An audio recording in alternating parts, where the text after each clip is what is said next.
Bueno, le damos la bienvenida una vez más a nuestro programa a Eduardo Barcesat. Él es abogado constitucionalista. Buenas tardes, Eduardo. Andrea Recupero, Víctor Mastrangelo los saludan en la 530. Buenas tardes, los saludo a usted y a la audiencia. Doctor Barcesat, teníamos muchas ganas de tener esta comunicación con usted, porque bueno, recién estábamos titulando brevemente, porque estamos empezando el programa de hoy, sobre, bueno, el mensaje, los videos y bueno, los tweets, o a través de las distintas plataformas que compartió la vicepresidenta, ¿verdad?, en torno a el rol, básicamente, de esta Corte Suprema que tenemos hoy en la Argentina. Ya hemos hablado con usted de este tema, pero lo primero que quiero preguntarle es si es posible hoy, si usted ve posible hoy en esta coyuntura, que se pueda modificar la composición de la Corte. Bueno, yo creo que más que posible es necesario. Y cuando digo esto significa que no es posible que no se tome una medida respecto de la situación del Poder Judicial si es que queremos seguir viviendo bajo Estado de Derecho. También recordarán que he sostenido reiteradamente que apropiar y ejercer el Estado de Derecho es una consigna revolucionaria en este momento para los sectores populares y que alentamos la vida democrática, ¿no? Sí.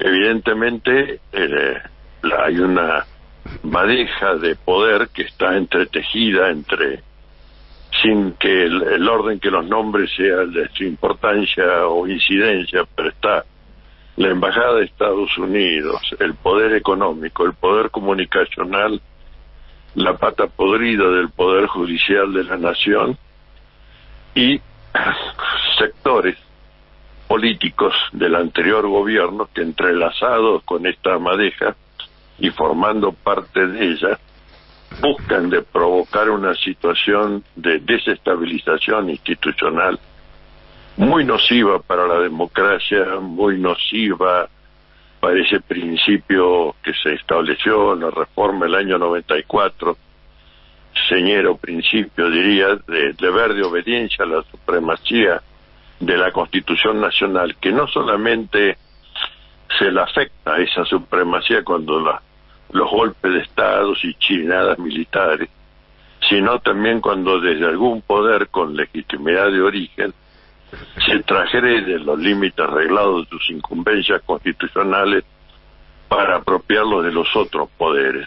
Bajo la gestión Macri fue el Poder Ejecutivo el que avasalló al Congreso y estableció unas relaciones, diría, impropias con el Poder Judicial para someterlo también. Ahora me parece que el gran transgresor, el que apropia facultades de los otros poderes, es el Poder Judicial y particularmente la Corte Suprema de Justicia de la Nación. De manera que se produce la situación más paradojal e indeseable, que quien es el órgano custodio último de la supremacía de la Constitución Nacional es el arquitecto profano que se hace cargo de demoler esa supremacía constitucional, tomando las potestades del Congreso y del Poder Ejecutivo y uniformando a los jueces en esa tarea que perversa de esa descendencia putativa de la doctrina de seguridad nacional, que es el lawfare. De manera que esto es lo que estamos atravesando en este momento, de manera que el esfuerzo importante de la comunicación que ha girado la vicepresidenta Cristina Fernández de Kirchner a la sociedad y plantándosele en las narices a la Corte Suprema, es un recaudo, yo diría, de oxígeno, una especie de llamar la atención, una clarinada para que el pueblo sepa que tiene que movilizarse a defender sus instituciones y que tiene que haber iniciativas institucionales que se correspondan con este proceso que debiera ser de recuperación democrática, pero que hasta acá ha estado, yo diría, vacilante en la escena de lo político.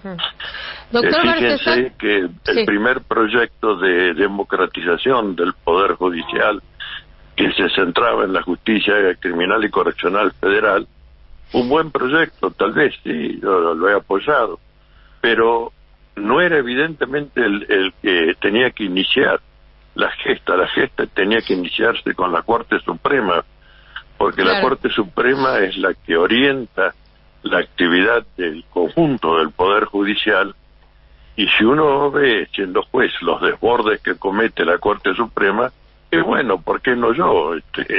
Yo también voy a decir cualquier disparate, y ahí está Bruglia, ahí está Bertuzzi, ahí está Lloren, ahí están camaristas de casación como Gustavo Horno, Mariano Borinqui, Righi, bueno, unos cuantos que deterioran, son deleterios para la jurisdicción. Entonces, hay que obrar enérgicamente y pedir, porque no hay que tener vergüenza en esto, pedir el apoyo del pueblo, que el pueblo salga a las calles a reclamar. Basta, no va más.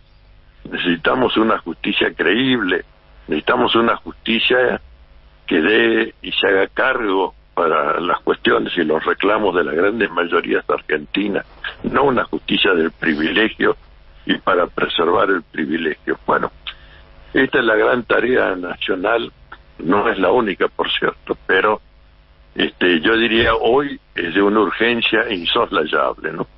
Sí, además, estimo yo, sin ser constitucionalista, solo viendo el panorama, que modificando la Suprema Corte en su integración y en su número, uno se asegura por lo menos tener la última instancia en una situación de mayor equilibrio democrático que lo que ocurre hoy, ¿no? Más allá de que, porque sabemos que las instancias anteriores son más difíciles de modificar, el Consejo de la Magistratura tiene que pasar, juicio político, etcétera, etcétera, pero, digamos, modificando la Suprema Corte, uno se asegura que en la instancia final de la escala de los procesos va a encontrar un nivel de equilibrio democrático distinto al que existe hoy. Cierta pluralidad, por lo menos. Claro. Bueno, yo creo que efectivamente es así, y además el soporte constitucional que tiene este proyecto que está tramitando, me refiero 25 integrantes que representan los 24 distritos,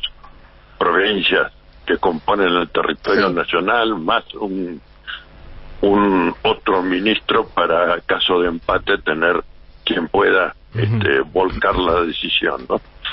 Bueno, eso es lo que más se corresponde con lo que dice el artículo 1 de la Constitución Nacional, de que la nación argentina adopta el sistema representativo, republicano y federal. La actual Corte que tenemos no es ninguna de esas tres cosas. Entonces, creo que con la multiplicidad de conflictos judiciales y de causas que llegan al conocimiento de la Corte, tener una Corte plural, representativa, con igualdad de género en su integración, satisface lo que la Constitución vigente está reclamando. Lo que está ahora no tiene ninguna de esas condiciones, y realmente tampoco ha hecho nada por merecer la aprobación de la sociedad. Muy por el contrario, allí donde hay un reclamo popular, allí donde la Corte falla contra el reclamo popular, allí donde hay mayorías que atender, la Corte privilegia los sectores minoritarios y del poder. Bueno, ¿qué más esperan que el pueblo argentino soporte? No. Creo que no se puede convivir con este tribunal, y que de seguido tiene que impulsarse efectivamente la reforma de la justicia criminal y correccional federal, y plantar un Estado de Derecho que para las grandes mayorías populares es un instrumento de su libertad, ninguna duda. Claro. Doctor Barcesat, usted hace un rato habló de que está en marcha un plan de desestabilización. Me gustaría que profundice usted en este concepto, en esta evaluación que hace de esta coyuntura, en función de, bueno, de también lo que planteaba de una corte que o un poder judicial, ¿verdad?, que se está planteando en definitiva de una manera o mostrándose absolutamente antidemocrática. Bueno, yo creo que no admite otra lectura examinar que la Corte Suprema se considera legislador en última instancia y en alguna medida diría también legislador constitucional, porque obra y establece por sobre el texto claro de la Constitución Nacional, ¿no? Y eso ya obviamente tiene un signo de afectación a la supremacía constitucional, y cuando hablamos de supremacía constitucional estamos hablando del orden democrático, es decir, del respeto a la voluntad popular, que es el fundamento de todo poder en una república. Estas funciones y caracterizaciones monárquicas que ha asumido la Corte Suprema de pronunciarse en aquello que le interesa y en dejar estaqueadas las causas que no tienen un viso de solución favorable para los sectores de privilegio. Bueno, esto es realmente inmundo. ¿Por qué no se ha pronunciado la Corte en más de 30 planteos que tiene desde el año 2018, fines del 2018, en el tema de la causa de los cuadernos, de la fotocopia de los cuadernos? ¿Cuánto más escarnio, cuánta más inmundicia jurisdiccional tiene que colectar ese expediente fantasmático para que la Corte se pronuncie, siendo que tiene en su poder causas que han llegado cumpliendo todos los requisitos procesales para que la Corte se pronuncie, pero la Corte no se pronuncia?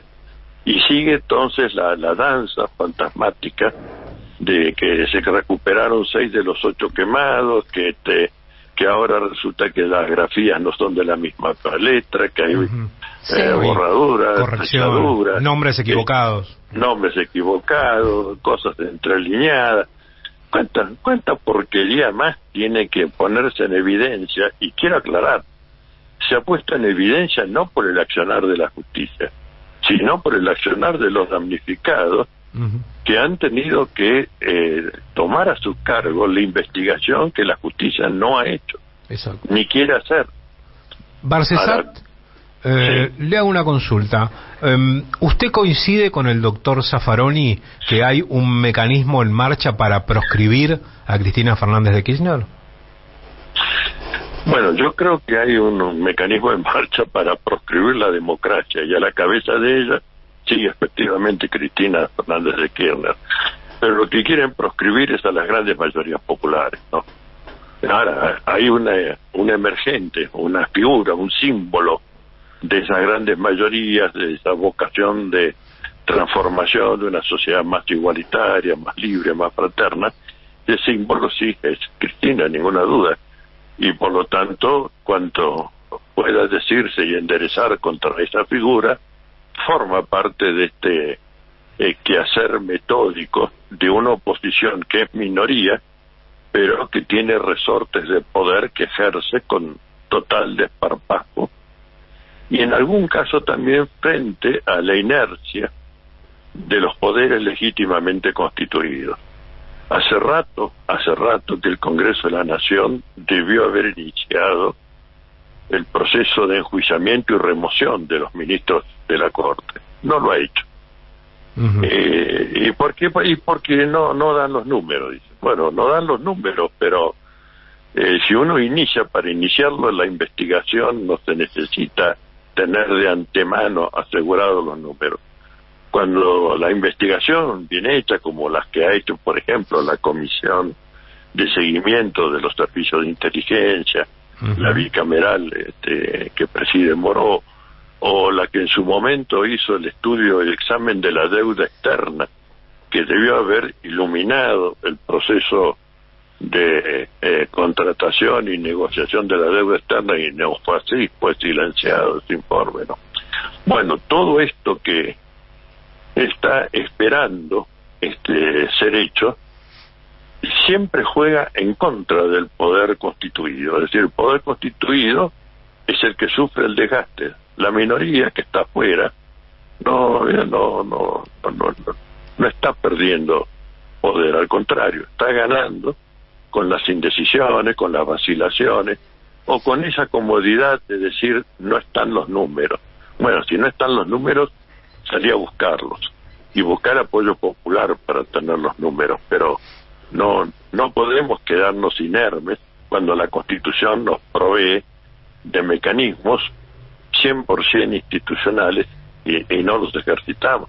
¿Qué pasa con el Poder Judicial en Jujuy? ¿Por qué estamos en vacilaciones? ¿O es que nos falta algún elemento de convicción para darnos cuenta de que allí el que avasalló los poderes es el actual gobernador? Pero claro, como es un hombre que viene de la democracia, entre comillas, democracia acá, entonces pareciera que pues, ejercer la intervención puede ser un mecanismo muy fuerte, etcétera, etcétera. Bueno, ¿y cuánto va a soportar el cuerpo de Milagro Sala y de los demás compañeros de la Tupac Amaru y las organizaciones sociales? Disculpe que lo interrumpa, pero el presidente ¿está en condiciones de hacer algo?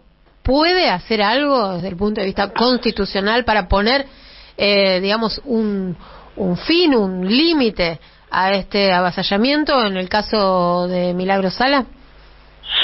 Yo creo que la facultad mayor la tiene el Congreso de la Nación. Ahora, como el Poder Ejecutivo tiene facultades colegisladoras, es decir, puede presentar iniciativas constitucionales para el tratamiento y aprobación o no por parte del Congreso de la Nación, es muy distinto que un proyecto, por su peso político y por reformaciones nuestras, no porque la Constitución lo favorezca, pero si presenta el Poder Ejecutivo un proyecto, su tratamiento es mucho más factible que si lo presenta un diputado con alguna firma o solo. Bueno, por ahí muere sin tener nunca un tratamiento en comisión y luego llevado al pleno de la respectiva Cámara. Entonces, el Poder Ejecutivo puede llevar un proyecto. Si de mi lado fuera que tuviera que decir, diría que es de intervención a los tres poderes en Jujuy, porque ahí están tramados de tal manera en que tocar a uno significa tocar a los tres. Y bueno, entonces toquemos a los tres, porque si están... Todos sabemos que la justicia la ha manipulado Gerardo Morales, el Congreso también se ha prestado esa manipulación, el Ministerio Público es un desastre en la provincia y los jueces de la justicia no existen. Bueno, entonces vayamos por una resolución totalizadora.